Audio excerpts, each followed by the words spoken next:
The message appeared everywhere at once.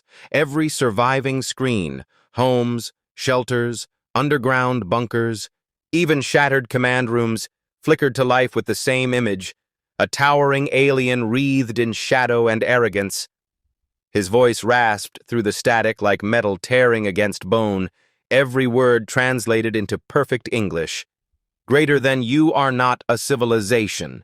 You are contamination. A plague that multiplied too long in the dark. Earth is no longer yours.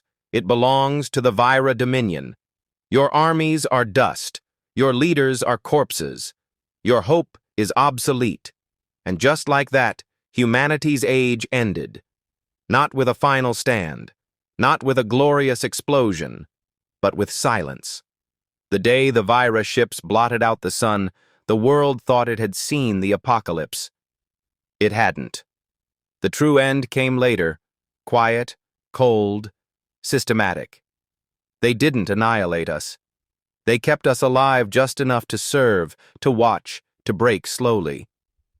Their emperor, Varian Thal, didn't just conquer Earth.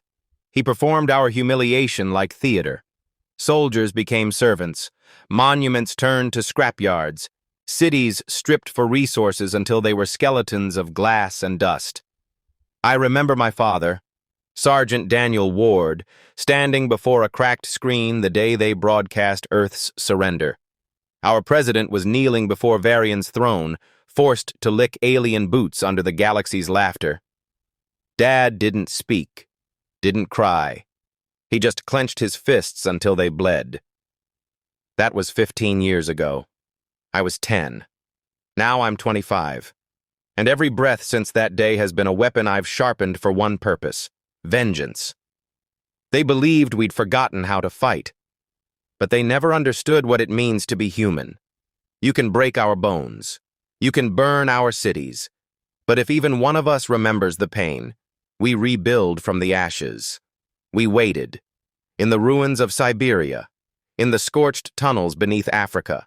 In the drowned ruins of Manila and the frozen echoes of Alaska. We rebuilt. We hid old satellites, rewired alien tech, burned our dead, and learned how to kill their kind using their own designs.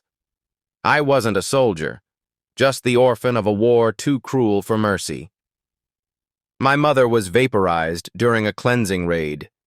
My father disappeared into one of their orbiting labs and never returned. All I had left was anger and a promise. When the transmission came across the shortwave, the words were buried in static, but clear enough to end sleep forever, greater than, "It's time. Strike now." We moved like ghosts through the irradiated dawn. My team, 25 survivors patched together from broken nations, not soldiers, just the desperate. Mechanics, smugglers, former prisoners, men and women who had already lost everything worth saving. We weren't called an army. We called ourselves Ashfall, because that's all that was left of Earth. Our mission wasn't to win the war. It was to make Varian Thal bleed.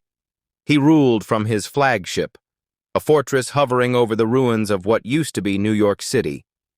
They called it the Eclipse Monarch, a black citadel that reflected no light, guarded by drones that vaporized anything daring to fly within range. You didn't attack it. You didn't even look at it from the ground. But we were done kneeling. Hidden beneath the Rockies, we'd found something old, a stolen piece of alien code. The Lazarus Protocol. A virus that could blind Vira systems by hijacking their neural defense link. It wasn't stable. The first attempts had killed dozens. But if it worked, even for 30 seconds, we'd have our window. That was all we ever needed. 30 seconds of freedom. We launched from an ancient orbital cannon, a relic from the Earth Defense Network. It was never built for humans, but that never stopped us. Each capsule sealed, each soldier whispering a final prayer into recycled air. When the countdown hit 0, the world vanished. My stomach turned inside out.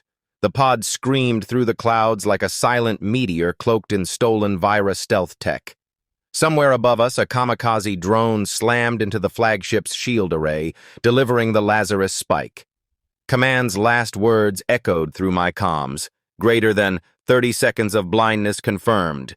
Make it count. I hit the hull hard enough to taste blood. The pod cracked open. The world pulsed with violet light. And I stepped into the beating heart of the Empire. The ship's interior was wrong in a way that made your teeth ache. It wasn't corridors of steel and lights. This thing breathed. The walls quivered, layered in fibrous tissue threaded with cables, veins of circuitry that pulsed like a heart. Underfoot, the floor thrummed low, a tone that tried to match your pulse and failed. The air tasted metallic and sick, like the inside of a mouth that had been hollowed out to make room for a new god. We only had 30 seconds. 30 seconds to steal past the reflexes of a god-made machine. The Lazarus Protocol had bought us a sliver of mercy, enough to force a gap in the flagship's defenses, but not enough to wander. Every second was a wager. I moved first, boots whispering on the ship's living skin, rifle tight against my shoulder. Glint was 2 steps behind me, his face half wrapped in bandages, the other half lit by the glow of a diagnostic implant he'd welded into place. Pryor took the rear, eyes cutting shadows with the kind of measured cruelty the months underground breed in men who had nothing left to lose. We spread into formations we'd practiced until the shape of our fear turned into muscle memory. Then the Sentinels found us. They didn't stride so much as unravel from the ship itself, tall, angular beings that looked like the meeting point of bone and machinery. Limbs longer than human logic allowed, joints whirring with 2 clean servos. Weapons fused into their arms like extensions of a single will. They screamed before they fired, an animal cry that clattered inside your skull. Locke fell first, gone in a wet silence that left his boots sparking on the floor. His name vanished under the noise. We burned back. Our guns were ugly hybrids, scrapped ballistic frames with magnetic accelerators and stolen plasma coils. Every round punched into alien carapace with a sound like a bell being broken. We traded bodies for meters, the corridor shrinking in a hailstorm of light and grit. 3 of us were down within a minute. 5 Sentinels smoked in falling arcs. The Lazarus Protocol was already ticking out. "Go loud," I snapped. "Forget ghosts. Make them bleed." We became everything the Vira thought extinct. Loud, messy, combustible. Explosions stitched the ship, fire eating at the soft skin. The hull did not heal. The thing shivered where our charges hit, but it did not knit itself whole. For the first time, I tasted hope, satellite hope, raw and burned. We pushed toward the shaft we'd mapped from intercepts and old blueprints. The elevator shaft was a vein of muscle and wire, swollen and slick. Glint's fingers danced across a cracked console, coaxing ancient code into rebellion. The elevator wrenched open, a gust of fetid air biting our lungs, and we hauled ourselves upward, 15 levels of climbing through a spine that felt more temple than machine. At the top, the throne room opened like a wound. The chamber was vast, its ceiling lost in smoke and shadow. Black glass floor, carvings that ran like litany across the walls, symbols we couldn't read but felt in our bones. And at the center of that cathedral of terror, he stood. Not seated in a throne like the footage showed, the Vira performed spectacle for cameras. He was there, alone, watching us move through the air with an attention that felt personal. Varian Thal filled the room. 8 feet of ceremonial bone armor, plates interlocked like the exoskeleton of an apex predator. 4 eyes, coals in the dark, bright with the patience of rulers who have always been obeyed. He didn't call for guards. There were none. It was a silence designed to humiliate. "You come for theater," he said, his voice a rasp, wrapped in silk. The translation mod in my comm clipped and smoothed the edge, but even cleaned it bit. I kept my weapon down. Killing him on the spot would have been a mercy both cheap and fast. We didn't come for a bullet. We came for a sentence. "You could end me," Varian mused. "You could make this clean." but you will burn what remains if you do. Choose. I stepped forward. There was no bravado, only a cold, curdling certainty. We didn't come for death. We came to make you accountable. Pryor's hand hit the trigger on the anchoring field. It felt like flipping a switch on a universe. The cage pulsed with a blue, crab-like light and reached for Varian's nerves. For a breath he resisted, a marionette flexing as its threads went taut. Then the Emperor collapsed like a ruined monument. His arms fell loose. His eyes widened, not in pain, more in disbelief. "You think you can hold me?" he wheezed. We had built our trap from reverse-engineered cruelty. The anchoring field was an obsessive project, Glint's masterpiece and our bloody insurance. It didn't kill. It stopped motion at the molecular level, froze a neuromuscular net with the precision of a surgeon whose hands had trembled in the lab for years. When Varian fell, he went limp like a god stunned by a child's hand. We did not let him die. We wrapped him, not in mercy, but in precision. Neutron steel, layered suppressors, sedative arrays stolen from their own medical vaults and repurposed by men who had dissected the enemy and found their language. The phase coffin hummed, a cold black thing that swallowed sound and light. We sealed him inside with a grin of satisfaction our faces couldn't show. Extraction would be chaos. Expected, baked into the plan. The flagship began to wake as the Lazarus protocol faded. Systems stuttered, then screamed. Patrols reconstituted like shrapnel. We ran. Bodies fell around us. The ship roared as if insulted, alarms screaming 1,000 tongues. We fought past the last ring of sentinels with blood and desperation and the kind of fury that will not ask whether it's righteous. Every breath burned the lungs. Every step cost us more than we thought we had. By the time we reached our pods, the flagship had remembered how to hate. The sky outside was a ballet of fire and drones, Vira escorts collecting like hornets. Our launch went wrong. Of course it did. Glint's override scorched his face as he warred with the shuttle's core. He made it. So did 8 of us. We left behind the ones we couldn't carry. Their names would be sermon to the living. We climbed back toward Earth, holding a black coffin and a secret in our hands. We were fewer, cracked, and many of us were already ghosts of the people we'd been. But one thing had changed. The empire that had towered over us was no longer untouchable. When the flagship's shields hiccuped and the pod streaked for home, the real war began, not on the battlefield, but in the story that would follow. We fell through the clouds like broken prayers. The pod slammed into what used to be Mexico City. Now nothing but glassed ruins and skeletal towers melted into black stone. The impact shattered bones and silence alike. But when the hatch blew open and the wind hit my face, I realized something strange. The skies were quiet. No patrols. No shrieking Vira broadcasts flooding every frequency. For the first time in 15 years, the monsters had gone silent. 9 of us crawled from the wreck, smoke rising from our armor. The black coffin, his coffin, was wedged between us, humming like a restrained beast. It took 8 men to move it. Every vibration from within whispered power, even chained, even sedated. We dragged the Emperor into the tunnels. The spine. That's what we called our underground city, a network of resistance bunkers carved into old metro lines and bomb shelters beneath the ruins. The air down there smelled like sweat and diesel, but to us it was sacred ground. When word spread that the flagship had fallen, when they saw the coffin, the spine erupted. Civilians, soldiers, engineers, people who had forgotten how to lift their heads, all came running. Some laughed like madmen. Some cried until they couldn't stand. And some just stared in disbelief, because the god who ruled them, the monster who turned Earth into a graveyard, was now just a body in a box. We set the coffin in the core chamber, a steel vault lined with alien alloys scavenged from years of wreckage.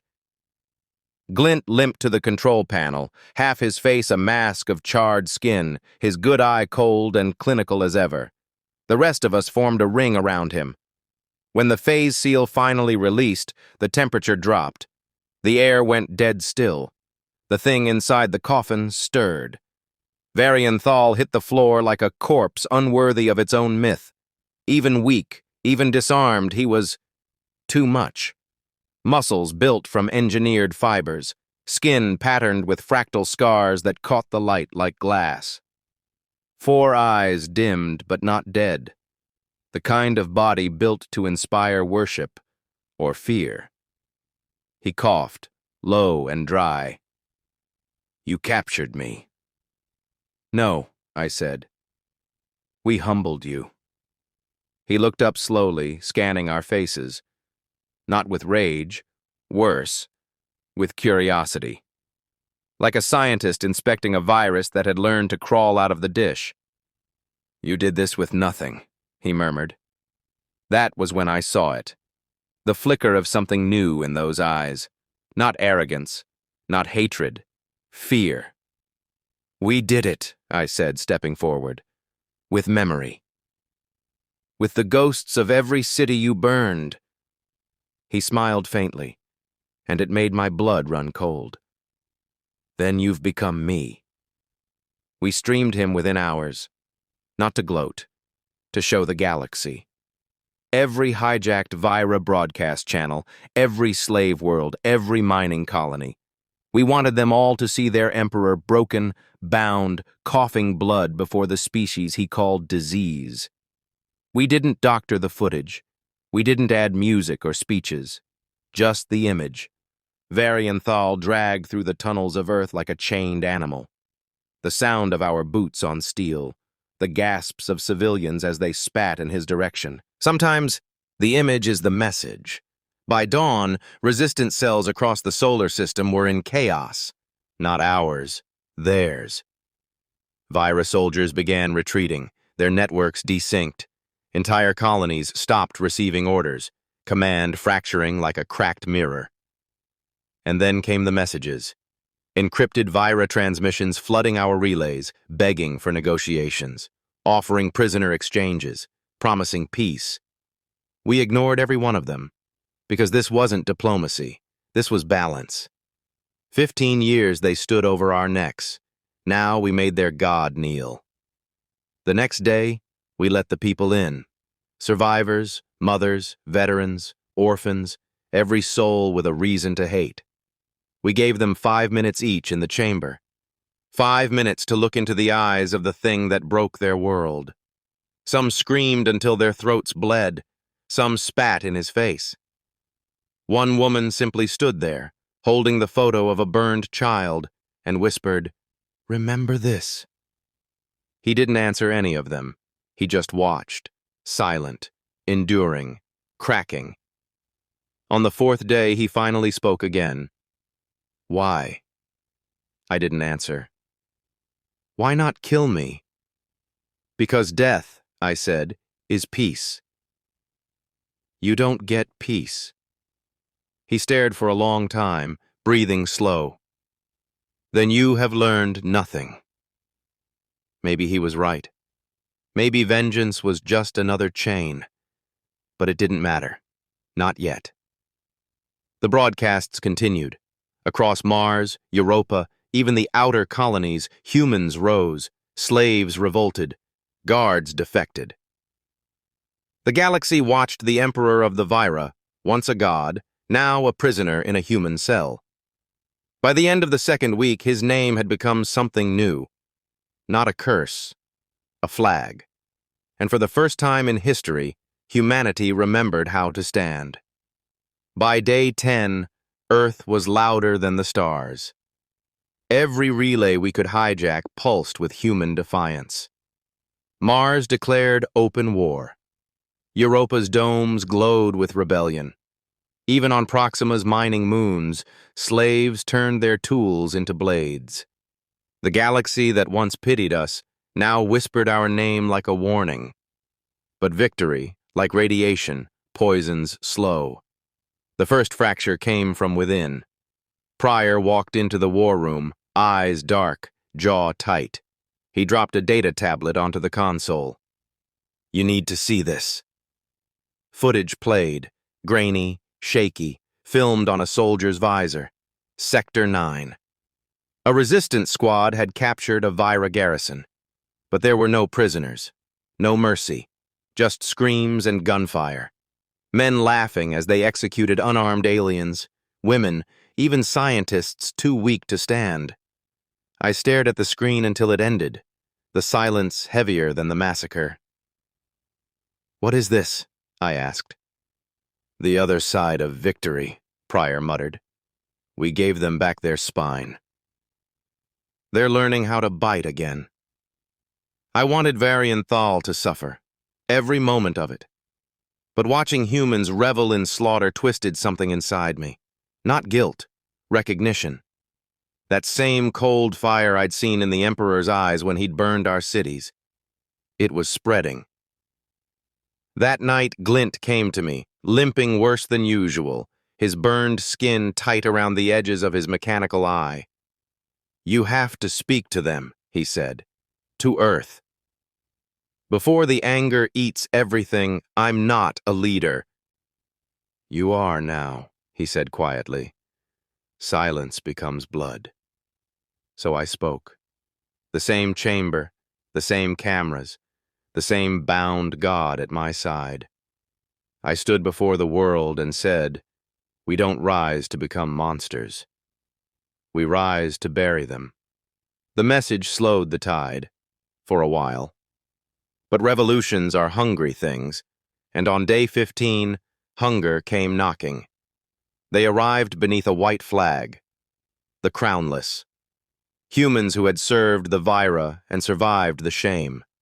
Politicians, engineers, officers who once swore allegiance to the empire that killed us. Traitors wrapped in the language of peace. Their leader, Roran, wore a suit that still smelled of old privilege. His voice flowed like oil over glass. "I come to negotiate," he said, smiling as if we shared a secret. "With who?" I asked. "With him."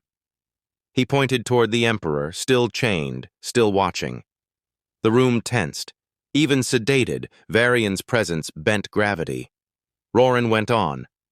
"You've won your spectacle. The galaxy trembles. But chaos won't feed your children. You need stability. Return the Emperor. The Vira Council will pardon your crimes, grant Earth full partnership in the Dominion. No more slavery, no more war."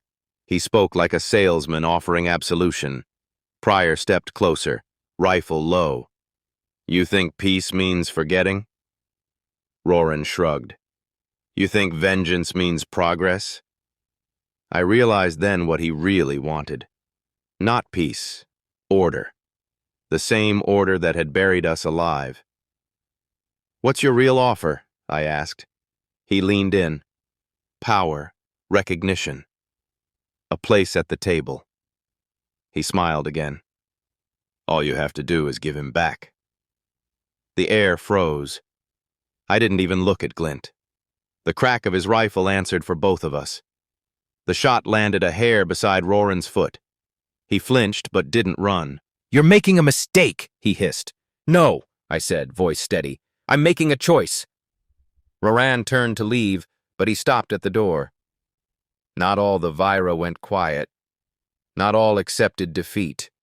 He smiled one last time. "They're coming." He wasn't bluffing. That night, the world above the spine burned red again, not from dawn, but from re-entry.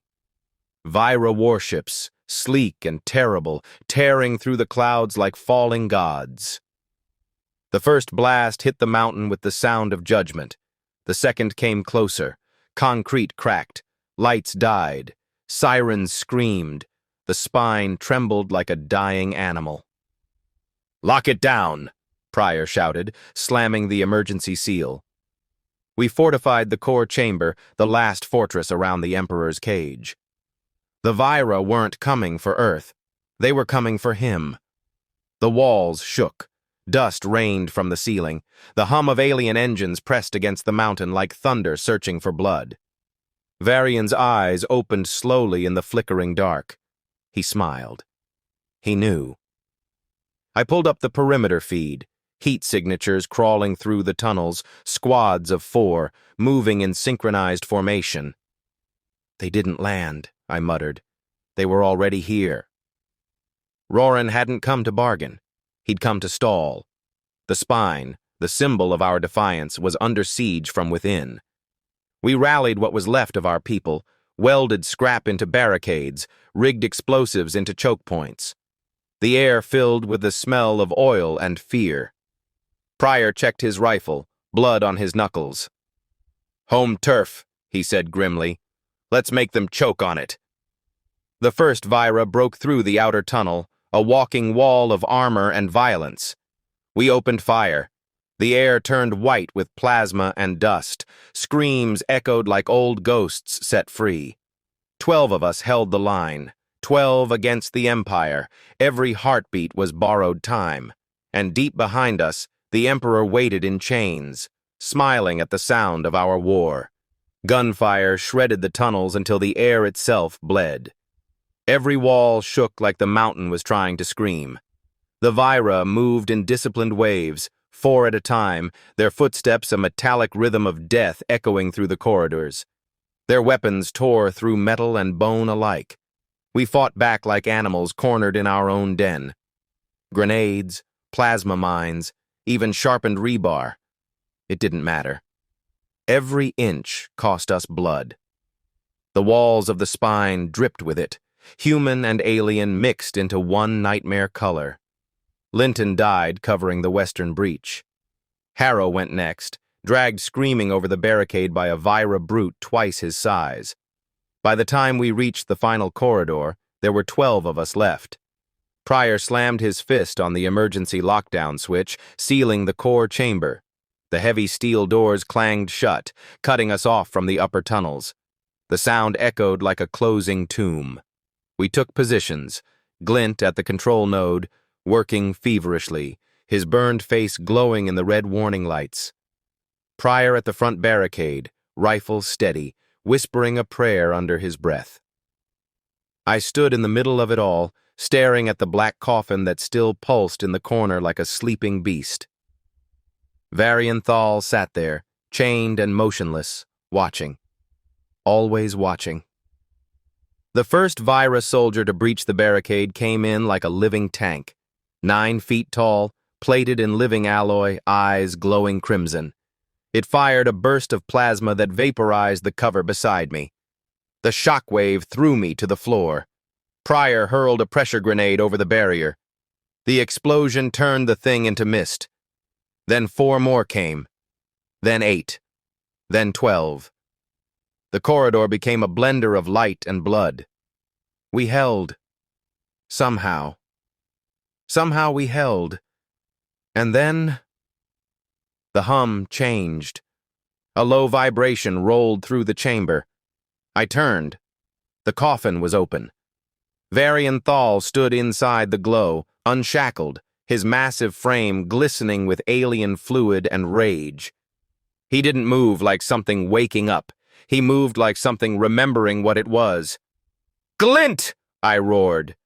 The scientist spun, his face a mask of disbelief. "I didn't unlock it." But it didn't matter.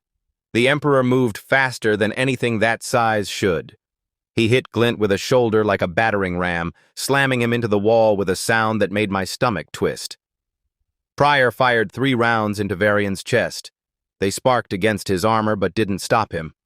The alien reached out, grabbed Pryor by the throat, and lifted him off the ground with one arm. 15 years, Varian hissed, voice like stone grinding steel. "I let you live." I wanted to see how long it would take for you to crawl back. Pryor spat blood into his face. "Then you're even dumber than you look." The Emperor squeezed. I heard the crack before I heard the scream. I fired, twice. The second shot hit. The special round Glint had built, fused with stolen plasma residue. It tore through Varian's shoulder in a flash of blue fire. The Emperor roared, collapsing to one knee. I rushed him, slammed the butt of my rifle into his jaw. He fell back, snarling, bleeding violet.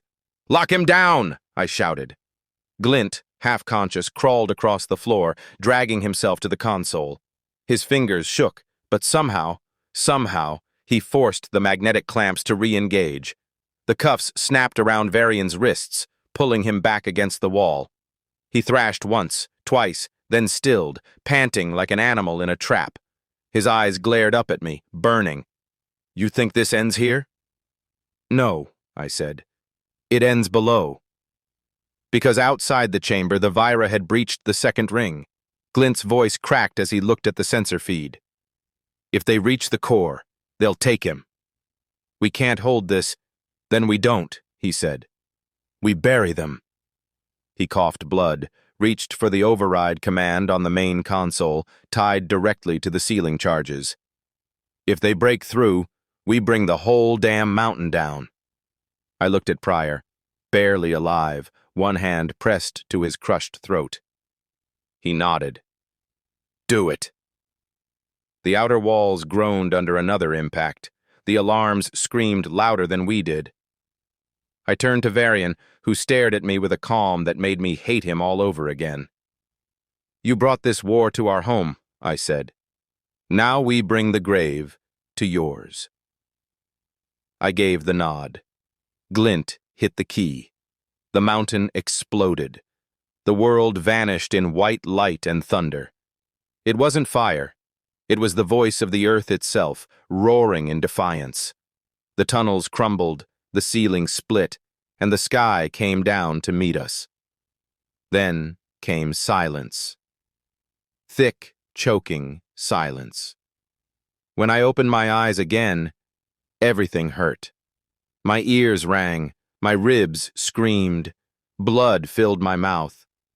The air was dust. The lights were gone.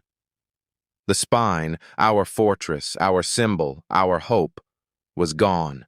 Buried. We were buried with it. But somehow, impossibly, I was still alive. Somehow, the war wasn't over. It was just changing shape. When I woke, the world was stone and blood.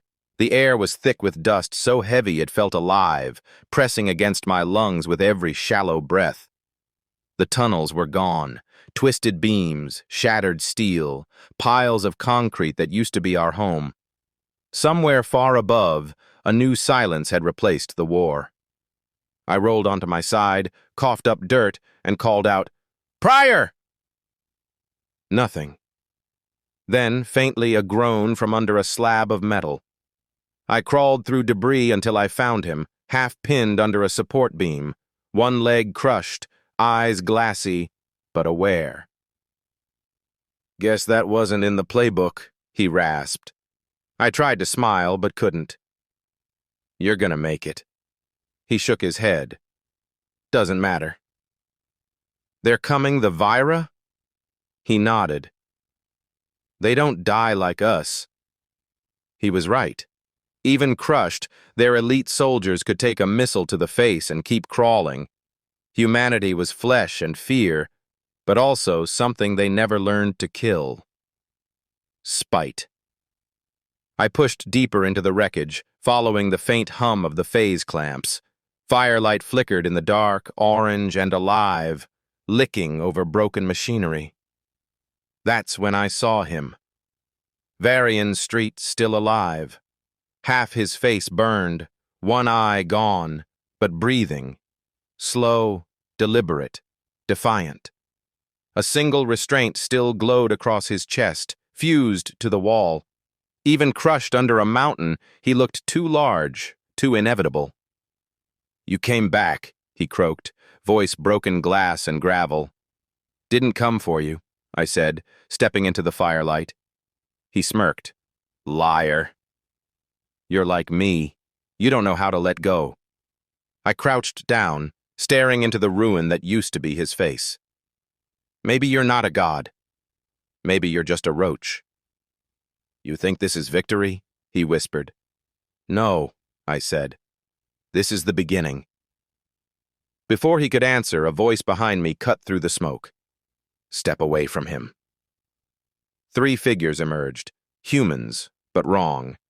black hybrid armor, Vira plating fused with Earth tech, energy blades on their backs, the crownless, and at their head, Roran, still alive, still smiling.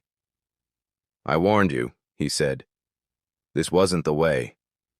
"You're walking on bones, Roran," I said. "The bones of the people you sold." He raised his hand.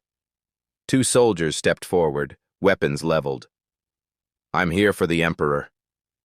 "You've made your point. Give him to us, and this ends."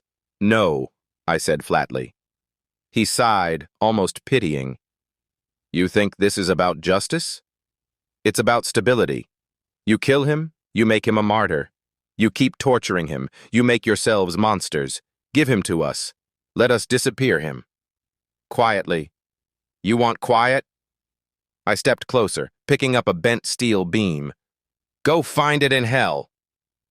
Roran gave the nod. His soldiers lunged. The first never made it. A blast of white fire tore through the tunnel, throwing them backward. The explosion swallowed everything. When the smoke cleared, there was nothing left but armor fragments, and what was left of Roran twitching in the flames. Behind them, barely breathing, crawled Pryor. He'd dragged himself into position with a plasma charge and hit the trigger. I stumbled toward him, dropped to my knees. "You crazy bastard!" He smiled weakly, blood in his teeth. "Tell the stars." His breath hitched, his eyes unfocused. Then he was gone. The mountain groaned above us like the planet itself was mourning. I turned back to Varian. He was watching me, the fire reflecting in what remained of his eyes. "You're not afraid to burn at all," he said softly. "No," I whispered, "because we already did." He tilted his head, almost respectfully. "Then finish it." I raised the steel beam, felt its weight, felt every year of pain behind it. But I didn't swing. "Death is mercy," I said. "You don't get mercy." He didn't answer. Didn't need to. I dropped the beam at his feet and turned away. Hours later, maybe days, Glint and I clawed our way out through a southern vent shaft that hadn't fully collapsed. It took 6 hours of digging, our hands raw, our tools shattered. And somehow we made it. Glint burned, blind in one eye, dragging a battered neural inhibitor mesh behind him like a tattered flag. Behind us, chained and unconscious, was the Emperor himself, bleeding, collared, alive. The surface was quiet. No patrols, no ships. The dreadnought that had threatened to glass the city was gone. At first I thought they'd retreated. But no. They were waiting. A scouting cell found us days later, humans in salvaged armor, faces half-starved, eyes shining like they'd seen ghosts. Their leader, Trina, fell to her knees when she saw who we carried. "I thought the stories were lies," she whispered. "They were," I said. "Until now." They took us to the ruins of the Denver crater, what passed for command these days. A handful of tents, scrap metal walls. But for the first time in my life, the sky above flew no alien banners. We kept Varian underground. Silent. Breathing. Waiting. Weeks passed. Across the system, rebellion bloomed like wildfire. Mars executed its last overseer. Europa declared independence. Prison moons revolted. Humanity rose, screaming the name of the monster who had once enslaved them, now as proof that gods can bleed. Then one night, Varian asked to speak. We set up a single camera. No script, no edits. He looked into the lens, his voice raw. "Greater than, I once called you disease," he said. "I was wrong. I should have called you fire." He paused. His four-fingered hand trembled against the chains. "Greater than, you are not conquerable. You are not tame. You burn even in the void. And now the galaxy will see you and fear you." Then the feed cut. For some, it was confession. For others, prophecy. For us, it was warning. Glint came to me the next morning. "He's a symbol," he said. "People are beginning to worship him." I knew he was right. We'd made him immortal, not through mercy, but through myth. That night I went down to the cell alone. He was waiting, smiling faintly. "Why Earth?" I asked him. He answered without hesitation. "Because your species dreams in vengeance, and I wanted to see what happens when someone takes everything from you." He smiled wider. "Now I know." We executed him a week later. No speeches, no flames, no glory. Just an empty field and a single detonation that turned his body to dust. But even as the smoke cleared, I knew it wasn't over. The Empire had fallen. But so had something in us. Because vengeance may build empires, but mercy is what ends them. And mercy for humans comes slow.